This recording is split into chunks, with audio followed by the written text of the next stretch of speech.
샬롬 샬롬 샬롬 샬롬. 하나님 사랑합니다. 여러분 주 안에서 사랑합니다. 사사기 2장 1절에서 5절 복임에 대해서 함께 은혜를 나눕니다. 사사기 2장 1절에서 5절 복임. 울어도 소용이 없는 땅입니다. 이 땅은 여러분들 언제 오십니까? 지금 살아오면서 언제 가장 많이 지금까지 오셨습니까?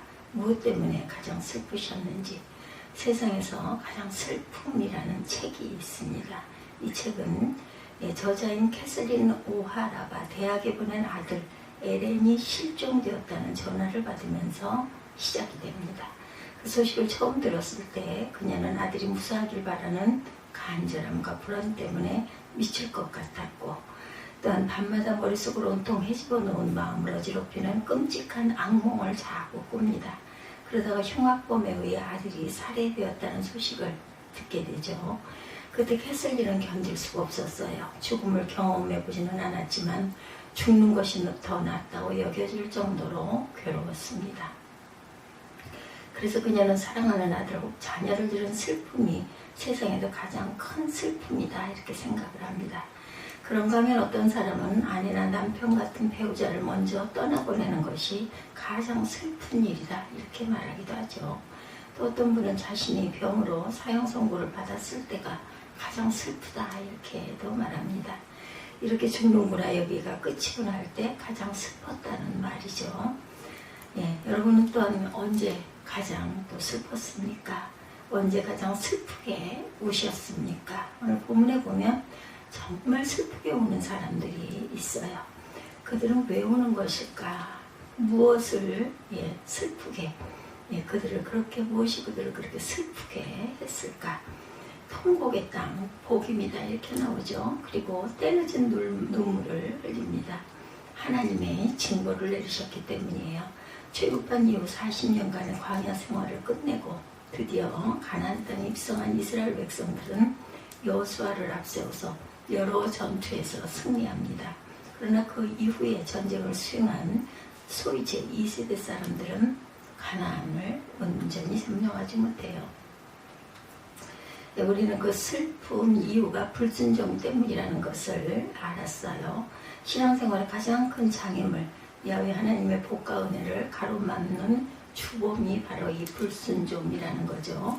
이렇게 불순종해서 가나안 족속들을 남겨둔 일 때문에 그 결과가 어떨지를 말하는 것이 바로 오늘 본문입니다. 1절에 보면 야훼 사자가 길갈에서부터 복임으로 올라와 말하되 내가 너희를 애굽에서 올라오게 하여 너희의 조상들에게 맹세한 땅으로 들어가게 하였으며 또 내가 이르기를 내가 너희와 함께한 언약을 영원히 어기지 아니하리니 이렇게 말씀하죠. 너희는 이 땅에 주는 언약을 맺지 말며 그들의 제단들을 헐라하거든 너희가 내 목소리를 듣지 아니하였으니 어찌 그리하였느냐. 야훼 사자는 천사가 아니라 하나님 자신이시죠. 왜냐하면 내가 너희의 또 내가 이르기를 내가라고 말씀하고 있어요. 그 하나님께서 복임으로 오신 것이죠. 길갈은 여호수아 시절 요단강을 건넌 이스라엘의 임시 수도였습니다. 가나안 정복 초기의 정치 종교 분사의 중심지였죠. 그리고 복임은 베델의 다른 이름입니다. 72역은 오늘 본문의 복임이라는 이름의 베델이란 말을 같이 쓰고 있어요. 그렇게 한 이유는 이스라엘이 거기서 야훼께 제사를 드렸기 때문이죠. 5절에 그러므로 그것을 이름하여 복임이라고 그들이 거기서 야훼께 제사를 드렸더라 이렇게 증거하죠. 전에는 법궤가 길갈에 있어서 거기서 제사를 드렸지만 이때는 베델로 옮겨져 있었다라는 말입니다. 베델이 새로운 중심지였고 그 중심은 야훼 하나님께 드리는 제사였다는 것을 밝히고 있어요. 상황이 이미 이렇게 바뀌었는데도 1절에서 야훼께 복임으로 오셨다는 기록된 것은 아주 새삼스러워 보이죠. 거기다 하나님에 대해 오시고 가시고 등의 표현을 쓴 것도 새삼스럽습니다. 하나님은 어디에나 계시는 분이기 때문이죠. 따라서 하나님에 대해 어디로 오시고 가시고 등의 표현을 했다는 것은 의도가 있다는 말입니다. 그렇다면 본문에서 야훼께서 복임으로 오셨다고 기록하고 있는 이유는 무엇일까? 하나님은 이스라엘의 조상들에게 맹세하신 땅, 그가 그들에게 주시겠다고 약속하신 대로 그들을 인도하여 드려 그 땅을 주셨다 이렇게 말합니다. 하나님의 진실성, 하나님의 구원의 능력, 하나님의 사랑을 다시 한번 확인시켜 주시는 거죠. 그러고 난 다음에 뭐라고 그래요? 너희는 이 땅의 주민과 언약을 맺지 말며 그들의 제단들을 헐라하였거늘 너희가 내 목소리를 듣지 아니하였으며 어찌하여 그리하였느냐 이렇게 묻습니다. 하나님은 이스라엘을 위해서 당신께서 하실 수 있는 일을 다 하셨어요. 반면에 이스라엘은 자신들의 임무를 완전하게 완수하지를 못했습니다. 그들은 가나안 원주민을 다 쫓아내지를 못했죠. 쫓아내지를 못하기도 했지만 안 했습니다. 그것은 둘째치고 하나님께서 일찍이 모세와 여호수아를 통하여 가나안 족속들과 언약을 맺지 말라고 경고하셨는데 출애굽기에 나오죠. 23장에 어겼어요. 하나님을 섬기는 이스라엘 자손들이 가나안 족속과 교류하며 언약을 맺는다는 것은 그들의 우상 숭배를 용납한다는 의미이기 때문에 있을 수 없는 일입니다. 가나안 족속들의 우상은 파괴의 대상이기 때문에 문화와 문명의 이름을 보호해야 할 대상은 아니었죠. 성경은 우리에게 피 흘리기까지 죄를 대적해야 된다. 히브리서 2장 4절에 증거합니다. 우리가 죄악과 악을 이기기 위해서 하는 용기, 결단, 수고, 희생, 죽음이라도 각오해야 한다는 말이죠. 그런데 그들이 그것을 지키질 않았어요. 하나님께서는 어찌하여 그렇게 하였느냐, 이것을 조금 다르게 번역하면 어떻게 너희가 그렇게 할 수 있었어? 이런 말씀이 됩니다. 그들의 가나안 원주민을 쫓아내지 않은 것과 그들의 우상을 받아들여 섬긴 것은 하나님을 거역한 일이다. 또한 다르게 조금 더 강하게 말하면 나를 거역한 일이다 라는 뜻입니다. 그래서 하나님은 탄식하면서 어떻게 다른 민족도 아닌 너희가 이럴 수 있느냐 한탄하시죠. 그리고 나서 하나님은 그들의 불순종한 결과, 하나님을 버린 결과에 대해서 말씀하시죠. 3절에 그러므로 내가 또 말하길 내가 그들을 너희 앞에서 쫓아내지 아니하리니 그들이 너희 옆구리에 가시가 될 것이며 그들의 신들이 너희에게 올무가 되리라 하였노라 이렇게 말씀합니다. 지금 여러분이 보시는 이 가시가 여러분의 몸에 박혀 있다고 생각해 보시기 바랍니다. 여러분은 가시가 박힌 손과 못이 박힌 손가락을 보고 계시죠. 그리고 구슴도치의 가시, 선인장의 가시가 박힌 강아지들을 보고 계십니다. 끔찍합니다. 그 고통이 여러분 짐작되지 않으십니까? 그런데 오늘 본문에 옆구리에 가시가 된다는 말을 생각보다 심각한 말씀이에요. 왜냐하면 옆구리에 가시라는 말은 가장 가까이에서 괴롭힌다는 뜻이고 절대로 떨어지지 않는 고통이란 뜻이고 가장 치명적인 아픔이라는 뜻이기 때문입니다. 이것은 소름이 돋는 말씀이죠. 옆구리에 가시라는 말은 여러분의 가장 가까운 사람이 여러분을 괴롭히거나 누군가가 여러분의 가장 가까운 사람을 괴롭힌다라는 뜻이 되죠. 그리고 그 괴로움, 고통은 떼어놓을 수도 없는, 떨어지지 않는 것이다. 이것은 저주죠. 그렇습니다. 저주도 이런 저주가 없어요. 어떻게 가장 가까운 사람이 나를 가장 아프게 할까? 근데 우리의 삶 속에 오히려 관계가 없는 사람보다도 관계 있는 이웃들이 나에게 영향이, 좋지 않은 영향이, 아픔이, 괴롭힘이 올 수도 있어요. 관계없는 사람이 그럴 일이 없죠. 관계가 있다 보니까 이런 관계로 얽히게 되기도 합니다. 때로는 자식이, 때로는 부모님이, 때로는 배우자가, 때로는 형제가 그렇게 치명적인 아픔을 줄 수도 있다는 거죠. 이렇게 불순종과 불신의 대가는 너무나 끔찍합니다. 그뿐이 아니에요. 하나님은 이스라엘 사람들이 하나님 대신에 택한 가나안 사람들의 신들이 그들에게 올가미가 된다 이렇게 말씀하죠. 여러분은 짐승을 잡는 덫과 올가미 이런 것들을 지금 보고 계세요. 짐승을 잡는 덫이나 올가미는 짐승들이 자주 다니는 길목에 설치하고 그 주변이나 고리 안에는 유혹하기 위한 먹잇감을 뿌려놓죠. 덫에 보면 그렇습니다. 그럼 짐승들이 그것을 보고 달려들었다가 그대로 덫에 걸려 올가미에 걸리게 되는 거죠. 짐승을 잡기 위한 미끼였던 거예요. 이것이 오늘 본문의 이스라엘과 무슨 연관이 있는가? 가나안의 앞선 문명과 우상을 섬기는 것이 그것을 처음 대하는 이스라엘에게 먹음직스럽고 탐스러운 먹잇감과 같았다라는 거죠. 마치 아담과 하와가 하나님께서 그 멋진 나무의 열매를 보고 보암직도 하고 먹음직도 하다, 이렇게 또한 지혜롭게 할 만큼 탐스럽기도 하다, 창세기 3장 6절입니다. 보았던 것처럼 이스라엘 백성들도 그러한 가나안의 우상과 문화를 받아들였는데 시간이 지나면서 알고 보니 자신의 목을 조이고 가정을 조이고 자녀들의 목을 조여 죽이는 울감이더라는 거예요.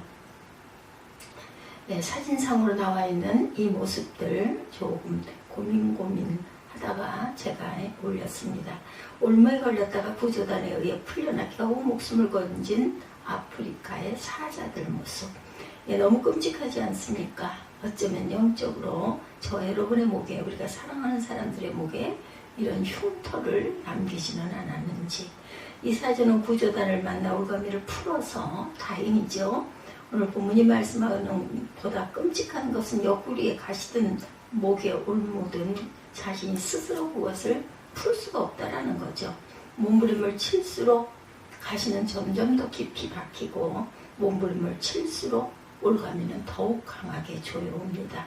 누군가 다 와서 풀어주지 않으면 벗어날 수 없는 것이라는 거죠. 이렇게 그들이 너희 옆구리에 가시가 될 것이며 그들의 신들이 너희에게 올무가 되리라는 말씀은 심각한 저주의 말씀입니다. 이런 의미를 깨달은 이스라엘 백성들은 이 말씀을 듣고 어떤 반응을 보여요? 예, 4절에 보면 야훼 사자가 이스라엘 모든 자손에게 이 말씀을 이름해 백성이 소리 높여 웁니다. 그랬더니 5절에 그러므로 그것을 이름하여 복임이라고 그들이 거기서 야훼께 제사를 드렸더라. 예, 소리 높여 운다라는 말은 울음소리가 점점 커져서 나중에는 대성 통곡을 했다라는 뜻이죠. 야훼 사자가 하신 말씀을 제대로 이해하고 그렇게 큰 소리로 울었다라는 거예요. 남녀노소 이스라엘 백성들 모두가 그리고 얼마나 큰 소리로 울었는지 이 일로부터 그들이 있던 곳에 지명이 바뀌었어요. 웬만하면 야훼 사자가 길갈에서부터 올라와 자신들을 만나 주신 곳이니 야훼 사자의 방문이라, 아니면 뭐 만남의 광장이라, 아니면 제단을 쌓았으니 야훼 제단이라는 이름으로 불릴만한데 그러지 않았다는 거죠. 오늘 이전까지의 지명은 알 수 없지만 후에 베델이라고 불리기까지 그 지명을 복임이라고 불렀다. 복임, 우는 자들이 우는 자들. 그날 이스라엘은 예외 없이 모두 우는 자들이었다는 겁니다. 복임의 안타까움입니다. 이렇게 복임이 울음의 땅이고 슬픔의 땅이지만 안타까운 것이 두 가지 있었어요. 예, 자신의 죄 때문에 눈물을 흘린 적이 여러분들 언제이셨습니까? 기도하다가 운 적이 언제이셨습니까? 하나님께 죄송해서 운 적은 또한 언제이셨습니까? 여러분들, 사람들은 여러 가지 이유에서 눈물을 흘립니다. 너무 무서워 눈물을 흘리기도 하고, 이별이나 사별을 당해서 정말 슬퍼서 울기도 하고, 혹은 또 너무 화가 치밀어서 눈물이 날 때도 있습니다. 그런데 자기의 죄 때문에 우는 일은 드물죠. 이것이 오늘 본문의 긍정적인 측면입니다. 이렇게 후회하고 회개하면서 지명을 바꿀 만큼 대대적으로 울어제낀 이스라엘의 울음이 소용이 없었다. 이것이 복임의 절망입니다.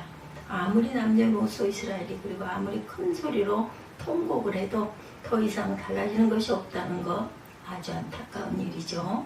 돌이킬 수 없는 이스라엘 백성들의 후회가 보이십니까? 두 번째로 우리의 불순종하고 범죄에도 회개하고 돌이키면 돼요. 우리는 그렇죠. 그러나 범죄와 회개 그 사이에서 죄로 인해 우리가 잃어버린 것, 끌려버린 것들이 얼마나 많은지 모릅니다. 여러분이 하나님의 말씀에 순종하지 않을 때 하나님께서 그것을 대신해 주시지 않는다라는 것을 절대로 꼭 기억하셔야 합니다. 여러분이 마귀와 나서 싸우지 않으면 마귀가 여러분들로부터 도망가지를 않아요. 그리고 그 결과, 불순종의 결과, 사탄이 여러분의 인격과 삶과 가정을 해집는 결과가 너무나 크고 선명하게 남습니다. 오늘 본문이 그것을 말해주죠. 혹시 여러분에게 지난 세월의 불순종의 흔적, 범죄의 흔적이 남아있는 것은 없습니까? 나다나엘 그 호손의 좋은 글씨라는 책을 여러분들 아시죠? 예. 나다니엘 호손. 이 책은 17세기 중엽 청교도들이 영국에서부터 이주했던 초기 미국 보스턴에서 일어난 사건을 다룬 작품이죠. 헤스터 프린이라는 젊은 여인이 영국에서 미국으로 건너와 정착을 했는데 어느 날 아이를 낳습니다. 그런데 여자의 남편은 아직 미국으로 오지 않았어요. 즉 여인이 간음을 저지른 거죠. 법정은 간통 상대를 밝히지는 않고 간통이 형벌로 공개된 장소에서 A라고 적힌 주홍 글자를 가슴에 달고 평생 살라고 형을 선고합니다. 물론 이 소설의 결론은 다른 데 있지만 오늘 본문과 연관이 되는 것은 비록 죄는 용서받아도 결과는 남는다는 거죠. 우리가 잘못한 것을 전심으로 회개하여 용서를 받을지언정 그 형벌이 가슴에, 육신의 삶에 깊이 박혀 떠나지 않는다라는 말입니다. 우리가 잘못한 것을 전심으로 용서를 받고 또한 형벌을 회개를 한다 할지라도 그 형벌이 가슴에, 육신의 삶에 박혀서 따라다닌다. 이스라엘을 보십시오. 이스라엘은 불순종에 대한 하나의 상기물로서 옆구리에 가시를 지니고 살아야 했어요. 목에 올무도 얹고 살아야 했습니다. 얼마나 불편했겠습니까? 그렇죠? 그것들은 자신이 무엇을 잘못했는지 뼈에 사무치도록 만들어주는 것들이에요. 볼수록 자꾸 생각이 나죠. 거기다 그것들은 그들의 자녀들까지 힘들게 합니다. 세 번째, 잃거나 놓쳐버린 것들이 너무 많아서 또한 울게 돼요. 이 설교를 준비하면서 두 가지 노래를 계속해서 불렀습니다. 첫째는 예전 가수가 불렀던 불효자는 웁니다. 이 가사가 계속 생각이 났어요. 불러봐도 물어봐도 못 오시오 어머님. 여러분들 아마 연세가 드신 분들은 아실 거예요. 원통이 불러보고 땅을 치며 통곡해도 다시 못 볼 우리 어머니, 떠나신 어머니를 아무리 울고불고 해봐야 소용이 없다라는 거죠. 이 노래는 오늘 보면 이스라엘이 꼭 그와 같지 않았을까 하는 생각이 들어서 제가 가사가 떠올랐어요. 순종과 배신으로 가시와 울무를 짊어지게 된 그들이 아무리 울고불고 난리를 쳐봐도 소용이 없다는 것은 오늘 본문이 말해주고 있기 때문이죠. 두 번째는 찬송가 544장 울어도 못하네. 눈물 많이 흘려도 겁을 얻게 못하고 죄를 씻지 못하니 울어도 못하네. 십자가에 달려 예수 고난 보셨네. 나를 구원하시리 예수밖에 없네. 여러분들 다 아시는 찬송가입니다. 아주 예전부터 우리 선배들도 열심히 불렀던 그런 찬송가. 저는 어렸을 때 이 찬송가를 알았어요. 교회에 나가가지고 어른 예배에 늘 잘 참석을 했었기 때문에 힘써도 못하네. 말과 뜻과 행실이 깨끗하고 착해도 다시 나게 못하니 힘써도 못하네. 다시 태어날 수가 없어요. 십자가에 달려서 예수 고난 보셨네. 나를 구원하시니 예수밖에 없네. 참아도 못하네. 할 수 없는 죄인이 흉한 죄에 빠져 어찌하니 죽을까. 참아도 못하네. 십자가에 달려 예수 고난 보셨네. 나를 구원하시니 예수밖에 안 계십니다. 하나님을 배신하고 그 말씀을 거역하기를 반복한 자들은 울어도 안 되고 힘써도 안 되고 참아도 안 되고 어떻게 해도 그 벌을 피할 수가 없다는 거예요. 그렇게 죄가 무섭고 죄의 결과가 무섭다. 그러므로 우리 지난 과오를 용서하시고 그 벌을 면하게 해주시기를 구하고 나아가야 하는 저와 여러분들이 되어야 되겠죠.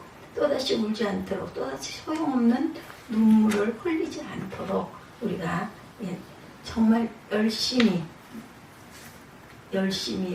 회개하고 돌이키고 십자가에 고난받으신 예수 그리스도를 기억하며 항상 이런 삶을 살아가야 한다는 것을 말씀하고 있어요.